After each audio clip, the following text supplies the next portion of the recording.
Welcome back. As we said, Judge Brett Kavanaugh took the extraordinary step yesterday of defending himself on television against allegations of sexual misconduct. It was the first time we heard from him in his own voice about the allegations, but it's far from the first TV defense of Judge Kavanaugh.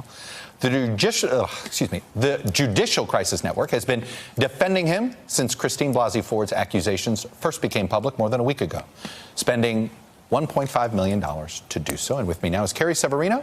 She's chief counsel and the policy director for the Judicial Crisis Network. She's also a former clerk for Justice Clarence Thomas. Thank you for coming on. Great to be here. Let me just start with what we know about who's going to question on Thursday. Yes. We know that Senate Republicans and the Judiciary Committee have an outside counsel. They have not told us who it is. Do you have any awareness of who this person is? I don't know who it is either. They say they have to protect her name for her security, and certainly with everyone in this process having received all sorts of threats from Judge Kavanaugh, Dr. Ford, everyone, that sounds plausible to me, but I'm not sure who it is going to be. It's someone who has experience, though, with prosecuting the kinds of crimes that Dr. Ford has alleged. So I think it's someone, it'll be someone, let's just say, with more experience on this than your typical Senate Judiciary Committee member, which is something a lot of people complain about at every hearing. No doubt, but getting outside counsel is very unusual. Committee counsel is one thing. Outside counsel is completely unusual. But happens. It has we look back, it's like 1973, I think. No, so, I mean, it has happened. It's an unusual thing. Why shouldn't I get having maybe her ask some of the most sensitive questions, but should the senators also be, I mean, these are the people that represent actual Americans. Should they be involved in questioning as well? You know, I've seen, even just after his first round of hearings, a lot of people on both sides of the aisle said, wouldn't this all just be better if each side appointed someone to do this? And I think it's really true. Senator Collins, early on when these allegations came out, said, how about to try to prevent some of the circus, each side just appoints someone, because you have a more coherent line of questioning. They can get deeper into them rather than just a few minutes in, and you'll have senators. Trust me, as somebody who's been involved in a lot of press conferences. Yeah, it would be. Coherent questioning does matter, yes. Yeah, so that's exactly the problem you have. And so I think it actually would be much better for the process if both sides were willing to do that.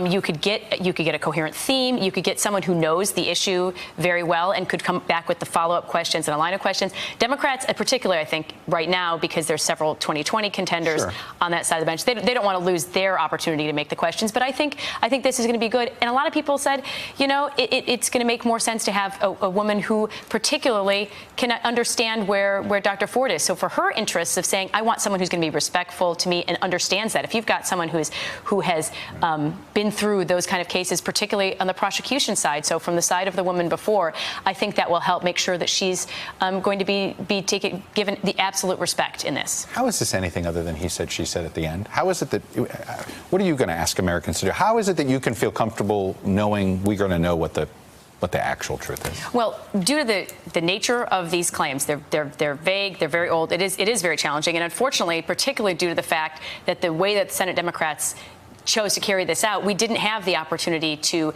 look at some of these witnesses before, for example, everything blew up in the media. However, you do. Does it matter to you that Dr. Ford, I thought it was very interesting in her letter to Senator Grassley, which has since been released, Dr. Ford essentially said, look, I tried to raise this before it became an issue. I tried to raise this at a time before he was even picked to hope that you didn't pick him because I didn't want to ruin somebody's family. Well, I think if Senator Feinstein had taken those claims, as she should have, as frankly Senator Biden did during the Anita Hill hearings, and said, wow, here's something that we should actually dig into further, that would have been appropriate. It would have been better for everyone around, for Judge Kavanaugh. It would have been much better for Dr. Ford herself. Right. It would have been better for the Supreme Court, the Senate process. That has all been dragged through the mud, the way this has been carried out. But I do think that everyone that she has identified as either an eyewitness or someone who was at the party has said, we don't remember this party, or we don't even. Her friend Leland says, we didn't even really know Brett Kavanaugh.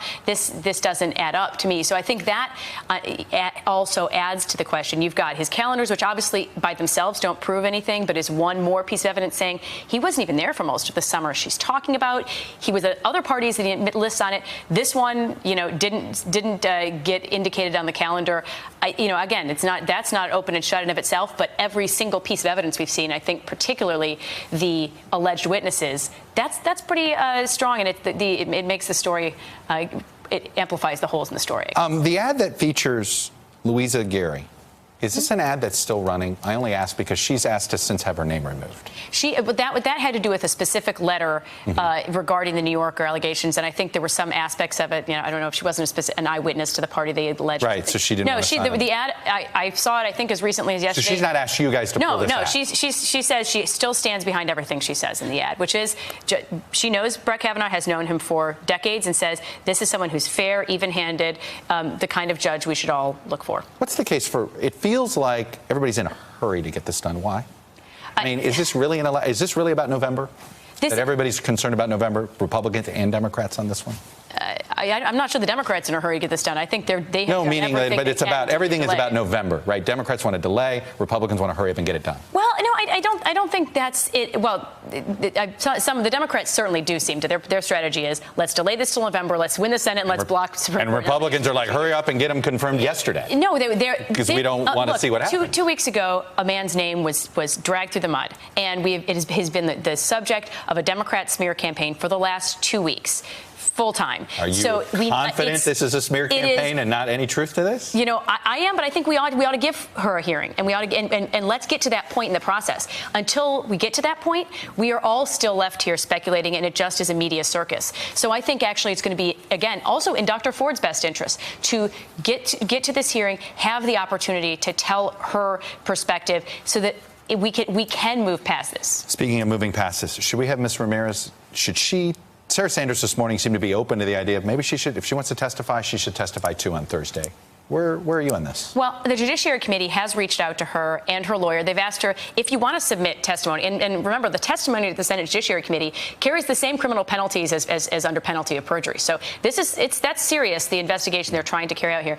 If she has evidence or further testimony aside from what she already gave to the New Yorker that she wants to put in, and of course that wasn't under penalty of perjury or anything, they would love to have that testimony, and they said then they would determine whether they right now they're looking for at this point, written testimony, sort of deposition type testimony. Sure, and if she's not even willing to give that, then it doesn't make sense to say, okay, we're going to move to.